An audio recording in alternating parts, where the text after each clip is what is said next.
बधैया बाजे आंगने में बधैया बाजे आंगने में।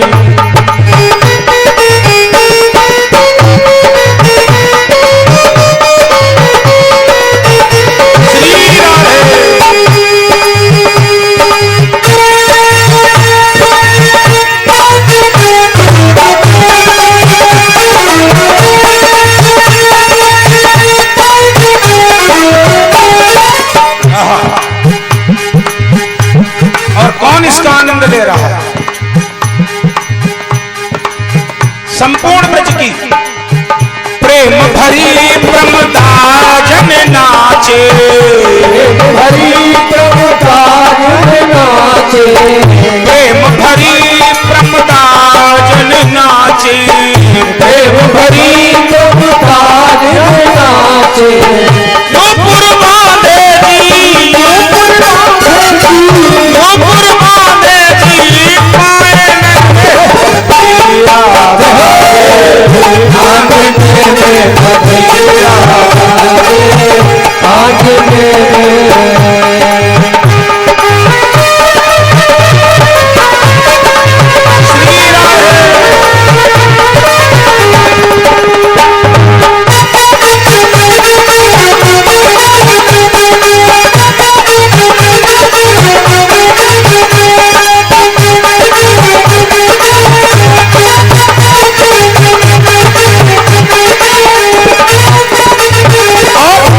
छावर श्री श्याम लला के, छावर घनश्याम लला के, श्याम लला की घनश्याम लला की, घनश्याम लला की, न्योछावर श्री श्याम लला के, छावर श्री श्याम लला की। अरे नहीं बहु सकुचत है, नहीं बहु सकुचत है माने नन्हे बधैया बाजे आंगने में, बधैया बाजे आंगने में।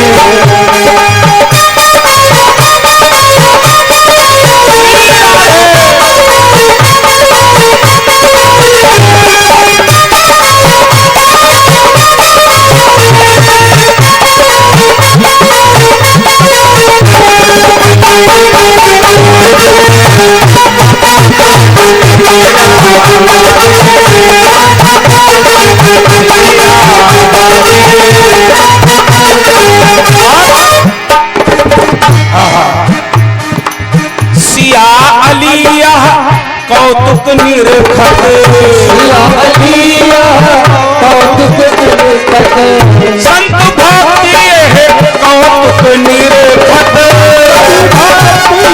कौतुक निरखत। बीती रजनी हो, बीती रजनी हो चाँदन बधैया बाजे आंगने में।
वृंदावन बिहारी लाल की जय हो। वो दीवाना नहीं होता।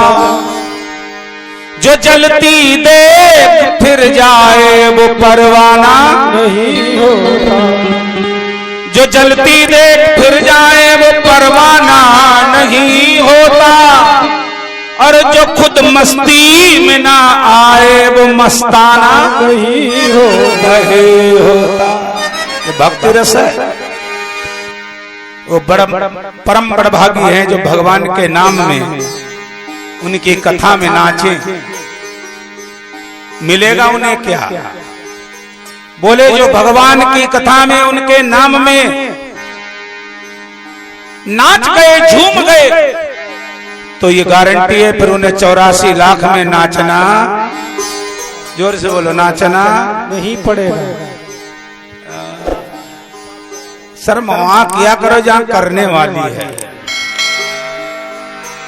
हम तो कहते हमारी इस विधा लाइन में 100% जब बेशर्मी होगी तभी बात बनेगी।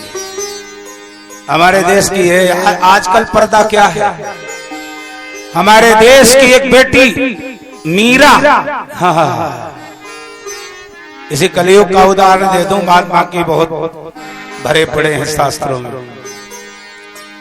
जब मीरा को भक्ति रस का साहब नशा चढ़ा तो मीरा के प्यारे मंदिर मंदिर सत्संग सत्संग झूम के नाचती है और गाती है। एक लाइन सुनाऊं फिर आगे बढ़ूं।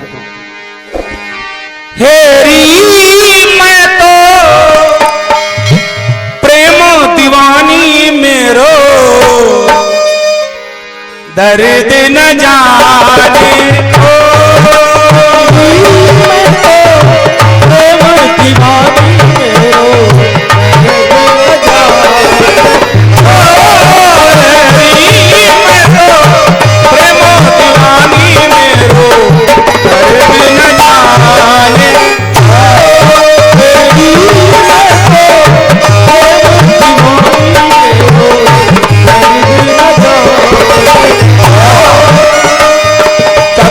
मंडल पर सेज प्रिया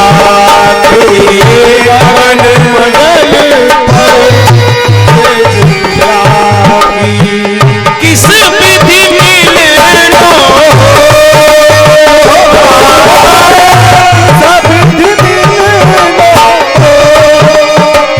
सूली ऊपर सेज हमारी, सूली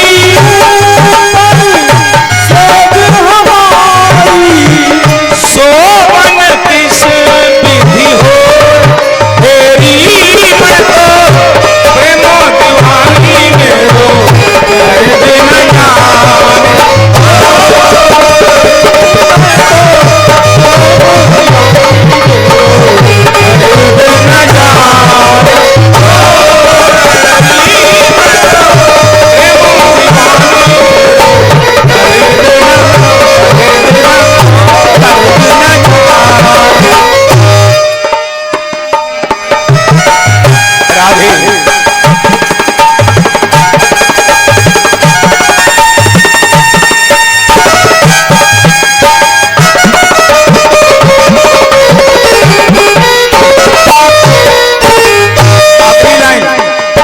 दर्द की मारी बन बन भट, दर्द की मारी बन बन भट, पैट मिला नहीं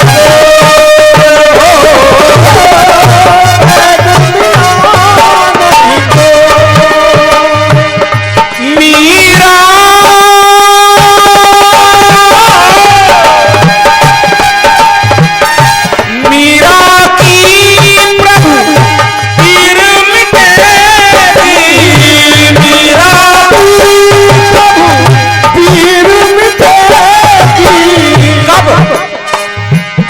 जब पैट समरिया हो।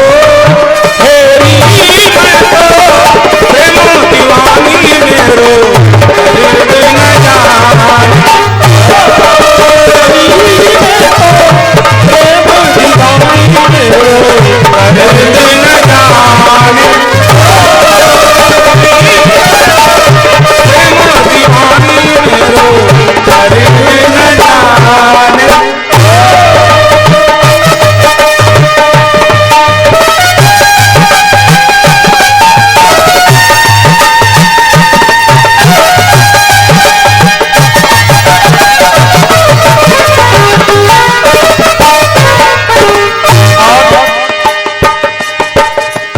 इस प्रेम को पहचानने वाला कहाँ मिलेगा। घायल की गति घायल जाने, घायल की गति घायल जाने, की जो घायल हो,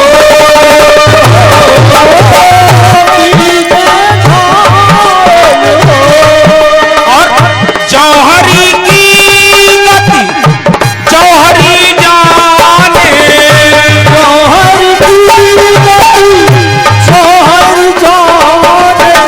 सोना चांदी हीरा मोती की परख का सब्जी वाला जानेगा।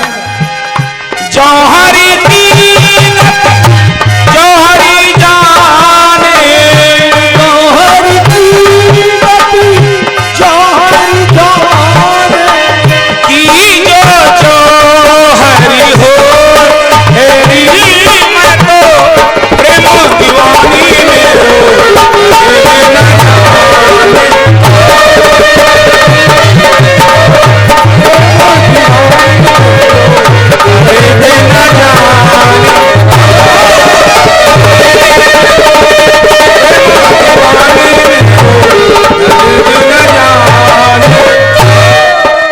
बोलिए मीराबाई की जय। यह प्रेम,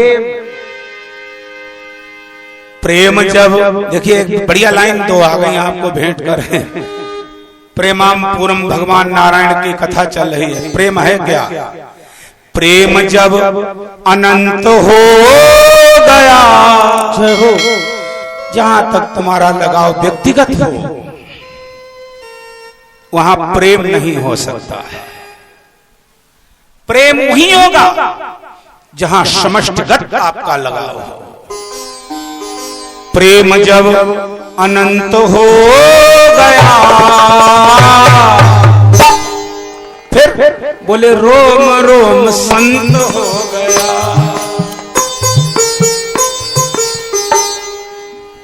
प्रेम जब अनंत हो गया, बोलिए सब लोग, तो फिर रोम रोम तुम सब संत हो यदि तुम्हारे हृदय में प्रेम की प्रतिष्ठा है। अगली लाइन और सुन लीजिएगा। ये तन मेरा शरीर, इसको महाराज जो है घूरे का गड्ढा मत बनाओ। सुर दुर्लभ सदग्रंथन गावा, देव दुर्लभ ये शरीर है। इसमें मर्जी आए वो सब झोंकते चले जा रहे हो। प्रदूषण जी नहीं, एक बार झोंक लो, आगे क्या करोगे फिर? सुनो, ये तन मेरा देवालय बना, सत्य के बल से, संयम के योग से, सदाचार की प्रवृत्ति से, सम्यक बुद्धि की दृष्टि से सभी में ईश्वर है, और अपने से श्रेष्ठ की शरणागति से इस शरीर को मंदिर बना लो। सुनो निवेदन, ये तन मेरा देवालय बना,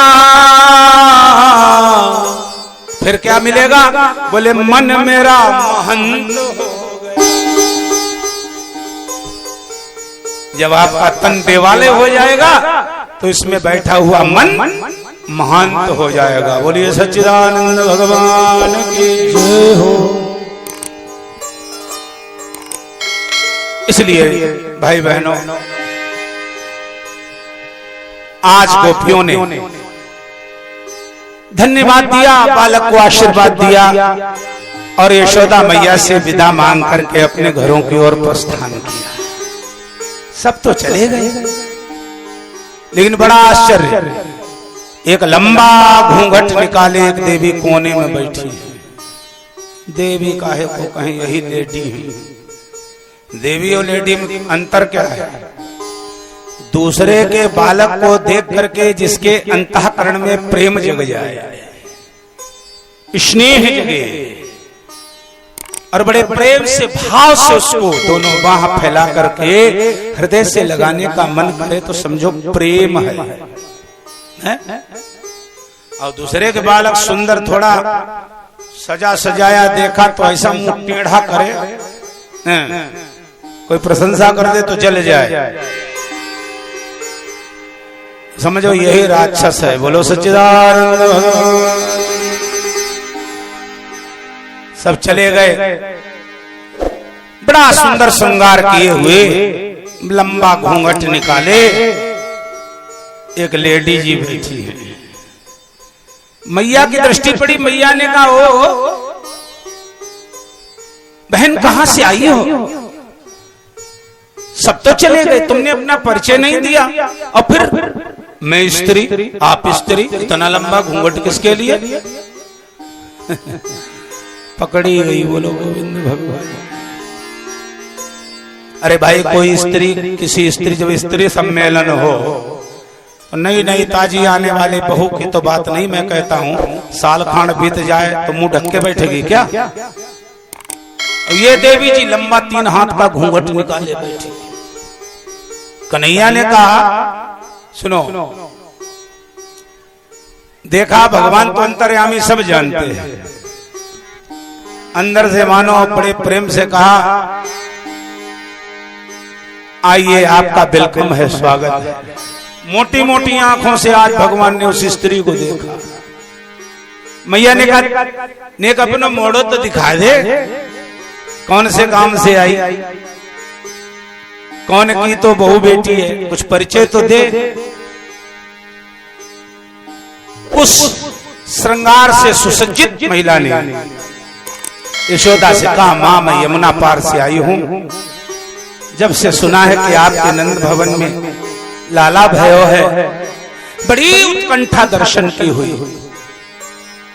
जैसे तैसे महल तो आ गई, लेकिन आपके काम की ये जो गोपियां हैं ना, ये बड़ी दमंग है। बहुत बार मैंने प्रयास किया कि मुझे भी थोड़ा दे दे बालक को, मैं भी थोड़ा खिला लूं, एक ने मुझे नहीं दिया। जो स्वार्थी लोग हैं ना, वो पहले बहुत मीठा बोलते हैं, बिल्कुल ऐसे बोलेंगे जब तक उनका स्वार्थ सिद्ध नहीं होता तब तक यही लगेगा कि पता नहीं ये क्या दे देंगे। मैया ने कहा तो इसमें क्यों आप ग्लानि कर रही हो? ना ना पछताने की कोई बात नहीं, देख अब सब गोपिकाएं चली गई और ले खूब इत्मीनान से तो बालक को गोद में खिला दे। मुख्य द्वार बंद कर दिया।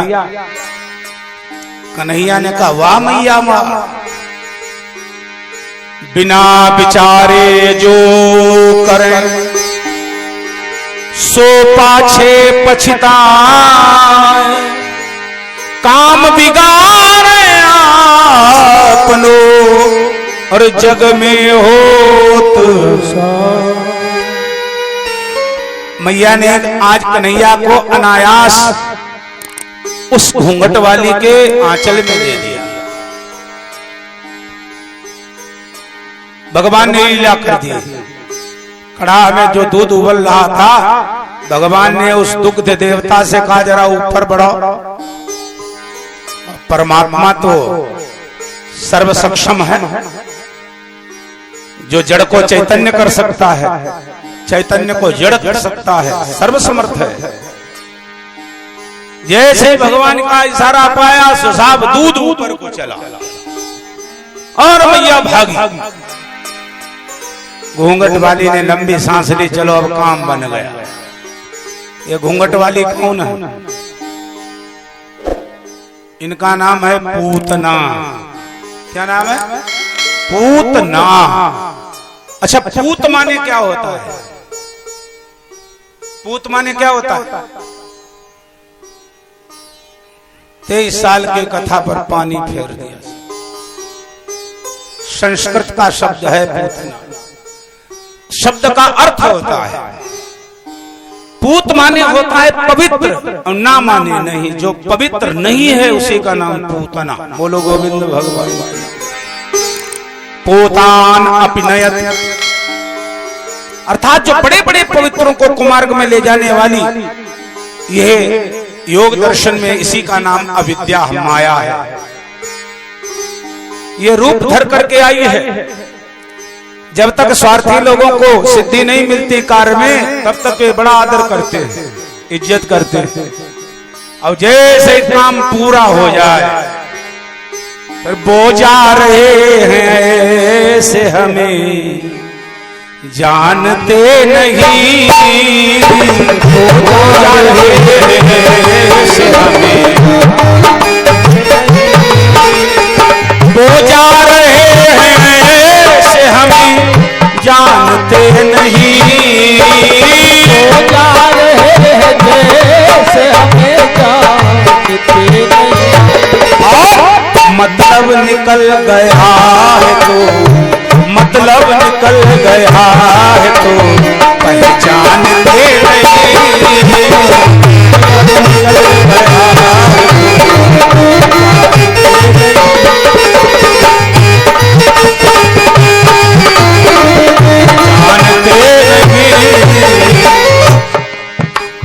कंस ने प्यार से पूतना को बुलाया और बड़े प्रेम से पूतना के सर पर हाथ रखा और बोला, बहन मैं जानता हूं तुमसे ज्यादा प्रेम कोई मुझे नहीं कर सकता। भाई बहन का बड़ा विशुद्ध प्रेम होता है।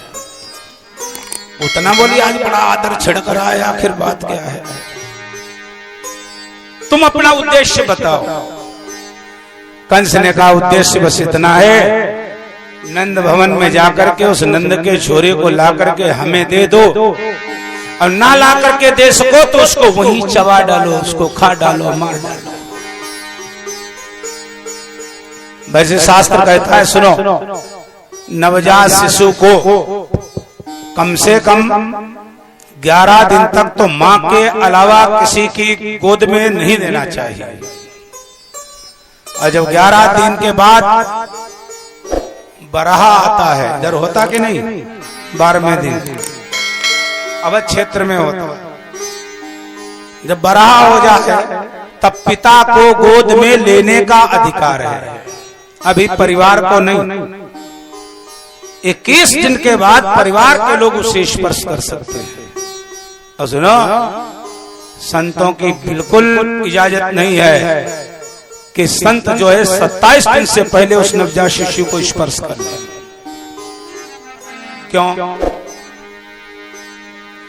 जन्म का सूतक जो है वो जब 27 दिन पूरे होते हैं तभी समाप्त होता है। ये 27 ही दिन क्यों? वो इसलिए कि हमारे खगोल शास्त्रियों ने, ज्योतिष शास्त्रियों ने अध्ययन करके हमें दिया है कि 27 ही नक्षत्र होते हैं जो सारे संसार के सिस्टम को बांधे हैं अपने में। और वो 27 नक्षत्र, जिस नक्षत्र में बालक ने जन्म लिया, जब उनका एक चक्र पूरा होगा तो 27 दिन आ जाएंगे, तब 27 होता था। बोलो सच्चिदानंद भगवान। अब तो कुछ होता ही नहीं है। अब तो कंपटीशन बहुत दिन चला ठाकुर जी पंडित जी में। पंडित जी ने सोचा बच्चा जब इंजीनियर हो जाएगा तब उसका जनेऊ करेंगे, और आज जनेऊ, कल तिलक और शाम को बारात। अब बताओ 27 साल में जिसका यज्ञोपवीत संस्कार होगा तो उसका क्या मतलब? ब्रह्मचारी है क्या? बोलो बोलो बोलो। इसलिए यज्ञोपवीत संस्कार की जो अवधि है वो 9 से 13 वर्ष लास्ट है। 9 से 13 वर्ष। हमारी बिटिया बेबी ने ये सनातन धर्म का जो है संकल्प लिया और दोनों बच्चों का यज्ञोपवीत संस्कार हो गया। बड़ा वाला शायद 13-14 साल का होगा। सोचना चाहिए। अच्छा चलो, जैसे इसकी विधा है, जब यज्ञोपवीत संस्कार होता है तो सबसे पहले बटुक ब्रह्मचारी बनाया जाता है। अब उसमें सबसे पहले करना क्या पड़ेगा? बोले सबसे पहले छोड़ कर मुंडन कराओ, गौखुर चोटी रखो, फिर यज्ञोपवीत पहन करके कोपीन बनता, खल भाग बनता।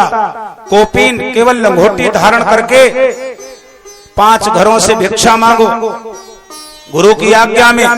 जब तक गुरु ना कहे भिक्षा पूर्ण हो गई तब तक मांगते रहो लंगोटी में।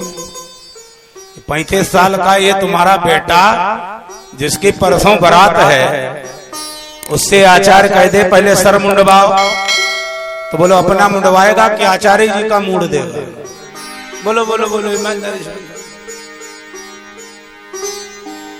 पहले ही विधा आपने नहीं अपनाई, इसलिए उस यज्ञोपवीत का महत्व वो साधक कभी नहीं समझेगा।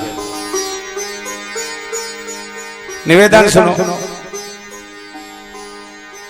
यज्ञोपवीतम परमं पवित्रम प्रजापति सहजम पुरस्तात् आयु समुद्रम प्रतिमुंच शुभ्रम यज्ञोपवीतम बलमस्तु तेजः।